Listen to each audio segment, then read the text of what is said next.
जी अस्सलाम वालेकुम वरहमतुल्लाहि वबरकातुहू। दिल तो कर रहा था कि आज बात करूं तफसील के साथ आर्मी चीफ के खिताब पर। Army chief general Asim Munir Risalpur में एयरफोर्स पासिंग आउट परेड पर मेहमान खुसूसी थे और वहाँ उन्होंने तकरीर की और उन्होंने वहाँ फरमाया कि मुल्क को जहाँ दहशत गर्दी और मुआशी बुहरान का सामना है, वहाँ सोशल मीडिया पर प्रोपेगंडे जैसे चैलेंजेस का भी सामना है। मतलब जहाँ दहशत गर्दी चैलेंज का सामना है, जहाँ मुआशी चैलेंज का सामना है, वहाँ सोशल मीडिया के झूठे प्रोपेगंडे जैसे चैलेंज का भी सामना है। आर्मी चीफ इससे पहले सोशल मीडिया को शैतानी खेल कह चुके हैं, शैतानी खेल से ताबीर कर चुके हैं। और आर्मी चीफ ने अपने इसी खिताब में फरमाया कि मुआशरे के गुमराह कुन अनासर झूठे बयानिए फैलाते हैं, गुमराह गलत और सियासी तौर पर मुहर्रिक प्रोपेगंडे का शिकार ना बने। मतलब कि आर्मी चीफ साहब ने फरमाया कि मुआशरे के कुछ अनासर गुमराह कुन हैं, लिहाजा आप उन प्रोपेगंडे का हिस्सा ना बने। और आर्मी चीफ ने यह भी कहा कि आर्टिकल 19 में आज़ादी इजहार राय की हदूद मुतय्यन है। इसका मतलब दूसरों के ख़िलाफ़ ज़हर उगलने की आज़ादी नहीं। मतलब उन्होंने ये कहा कि आज़ादी इजहार राय है, ठीक है, ये है, लेकिन इसका ये मतलब नहीं कि दूसरों के ख़िलाफ़ ज़हर उगला जाए। वो सोशल मीडिया और मीडिया पर मुसलसल तनकीद करते रहे और ये भी उसी तनाज़र में बात की उन्होंने। और उन्होंने कहा कि आइन को रोज़ाना पामाल करने वाले दूसरों को भाषण ना दें, तकरीरें ना करें, नसीहतें ना करें।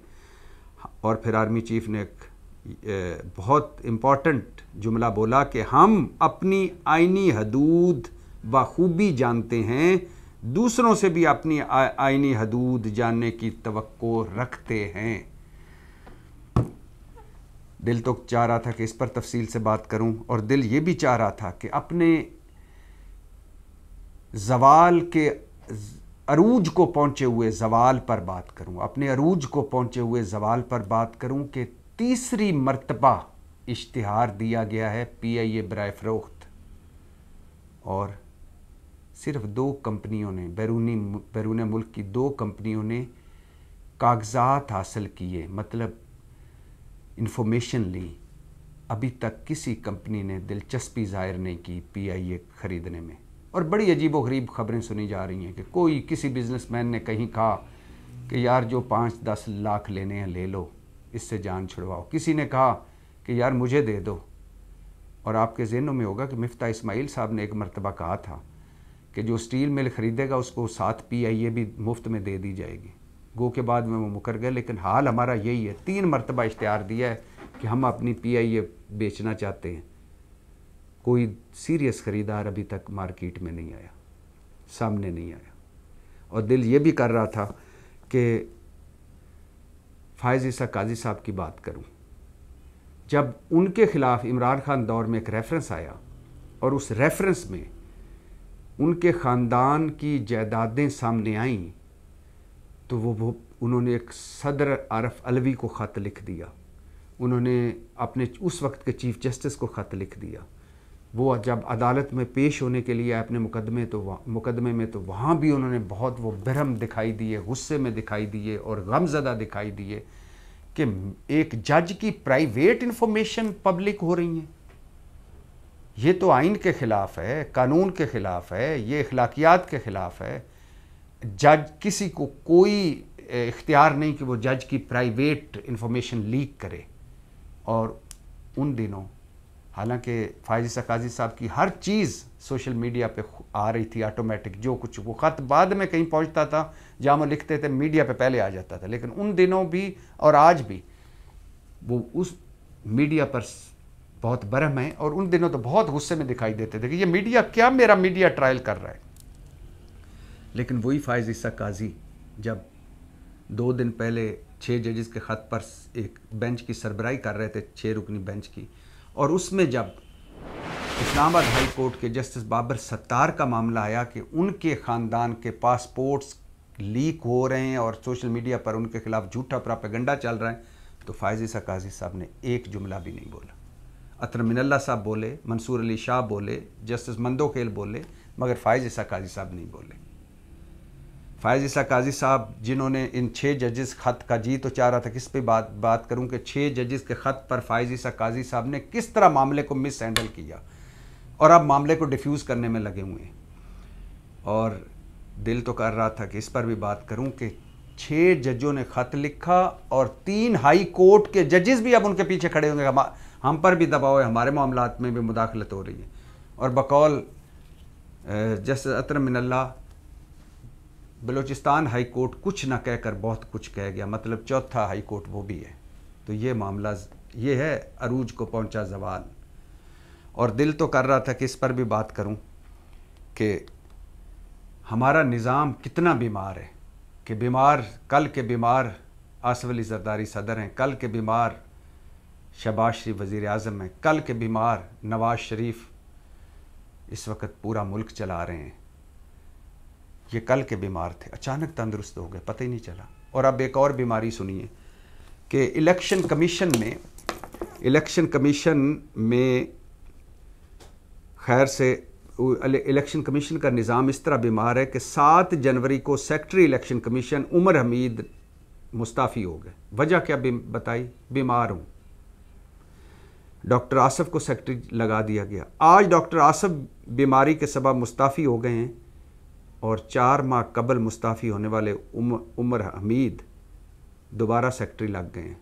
मतलब कल के सेक्रेटरी बीमार हुए, मुस्ताफ़ी हो गए, दूसरे लगा दिए गए। ये सेक्रेटरी अब बीमार हुए तो पहला जो बीमार था वो तंदुरुस्त हो गया, वो लग गया। निज़ाम बीमार हाथों में। और ये बीमारी इस तरह नहीं है कुछ चले जाते हैं कि हम ये जो कुछ काम हमसे आगे आ रहा है वो हम नहीं कर सकते। ज़ाहिर आगे इलेक्शन आ रहा था, उमर हमीद साइड से निकल गए, अब इलेक्शन हो गया, वापस आ गए। और दिल तो कर रहा था कि इस पर भी बात करूं कि चीफ जस्टिस जो अपने फ़ायज़ ईसा काजी साहब बड़े बुलंदो दामों के बाद आने वाले फ़ायज़ ईसा काजी साहब फरमा रहे हैं कि 6 जजेस के मामले पे कि मेरे दौर में कुछ नहीं हुआ, मैं अपने दौर का ज़िम्मेदार हूँ। ऑन गोइंग प्रोसेस है। ये जजों का ख़त पढ़ें फ़ायज़ ईसा काजी साहब, इसमें लिखा हुआ है कि ये मुसलसल हो रहा है एक। और दूसरा, ये नहीं पूछा जाएगा आपसे कि आपके दौर में कुछ हुआ या पिछले दौर में कुछ हुआ। पूछा यह जाएगा कि ये जब दबाव वाला 6 जजेस का ख़त आपके सामने आया तो आपने क्या फ़ैसला किया और क्या ऐसे इकदाम किए कि आगे ये ना हो।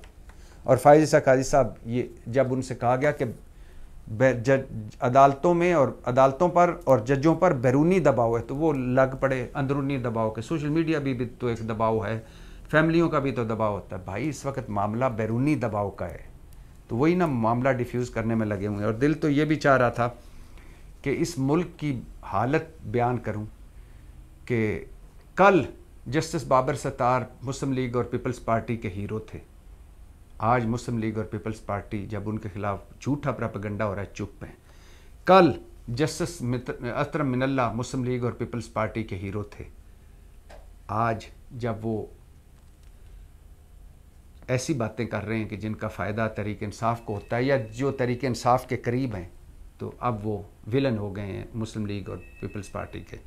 और कल चीफ जस्टिस आमिर फ़ारूक को मुस्लिम लीग वाले, वो राना शमीम एक जीबी के गिलगित बल्तिस्तान के जज थे, वो एक लेके आ गए हलफनामा और वो उन्होंने जमा करवा दिया और कहा कि ये इनको साकिब निसार साहब ने फ़ोन किया था कि सज़ाएं दें।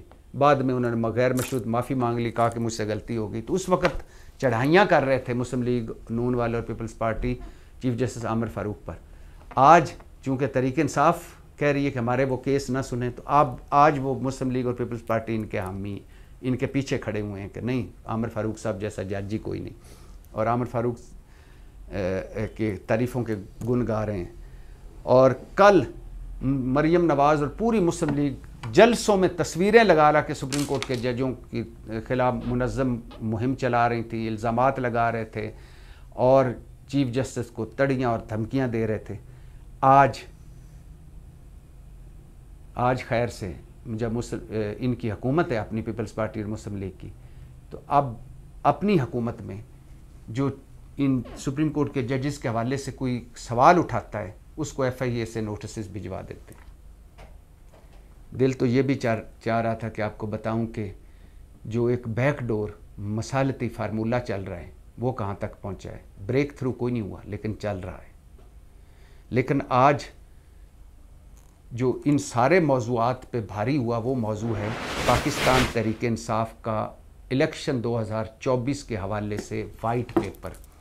पाकिस्तान तहरीक इंसाफ ने इलेक्शन 2024 के हवाले से एक वाइट पेपर जारी किया है, इय्याका नअबुदु व इय्याका नस्तईन के टाइटल वाला, और ऊपर पहले सफ़े पे लिखा हुआ है कुरान की आयत का तर्जमा कि यकीनन हमने रसूलों को वाज़े निशानियों के साथ भेजा और हमने इनको किताब और मीज़ान भी दिए ताकि वो इंसाफ कर सकें। 300 सफ़ाती वाइट पेपर है जिसके 234 सफ़ात असल वाले हैं, और इसमें है दावा किया है पाकिस्तान तहरीक इंसाफ ने कि वो इलेक्शन 2024 में 180 सीटें जीत चुके थे और सिर्फ 80-82 सीटें दी गई, बाकी हरवाई गई हैं, बाकी पे धांधली हुई है। इस 234 सफ़ाती या 300 सफ़ाती वाइट पेपर में इलेक्शन कमीशन के किरदार, निगरान हुकूमतों के किरदार, लंदन प्लान, मुतनाज़ा हल्का बंदियों पर भी बात हुई है। फार्म 45 और फार्म 47 के किस्से भी बयान किए गए हैं। आरओज़ और प्रिजाइडिंग अफसरों के किरदार पर भी बात की गई है।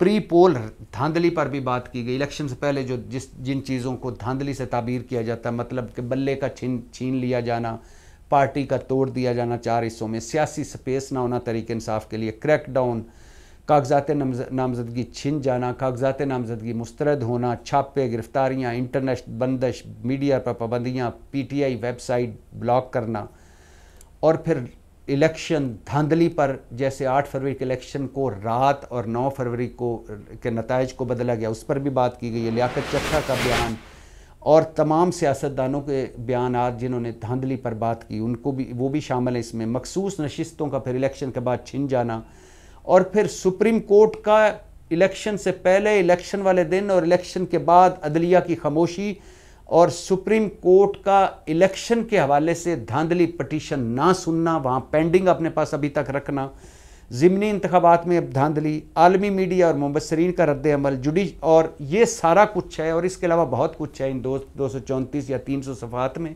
वाइट पेपर में। और तरीके साहब ने मुतालबा किया है कि जुडिशल कमीशन बनाया जाए। कई मरतबा बता चुका हूँ कि 2024 का इलेक्शन 76 साल तारीख का एक अनोखा लाडला इलेक्शन, मुनफरिद इलेक्शन, अजूबा इलेक्शन, शाहकार इलेक्शन था। कोई भी इलेक्शन पाकिस्तान में फेयर नहीं हुआ। 70 का इलेक्शन कहते हैं कि निस्बतन फेयर था, लेकिन उसमें मैंडेट नहीं माना गया और बांग्लादेश बन गया, मुल्क टूट गया। ये इसलिए सारे इलेक्शनों का बाप इलेक्शन है कि जो कुछ इसमें हुआ है वो किसी इलेक्शन में नहीं हुआ। पहला क्या, ये 2024 का पहला इलेक्शन था जिसमें किसी जमात का चेयरमैन, वाइस चेयरमैन और सदर जेल में। ये पहला इलेक्शन है जिसमें पाकिस्तान की सबसे बड़ी जमात, सियासी जमात, इंतखाबी निशान के बग़ैर इलेक्शन लड़ा उसने। ये पहला इलेक्शन है जिसमें मुल्क की सबसे बड़ी जमात को कॉर्नर मीटिंग तक की इजाज़त नहीं थी।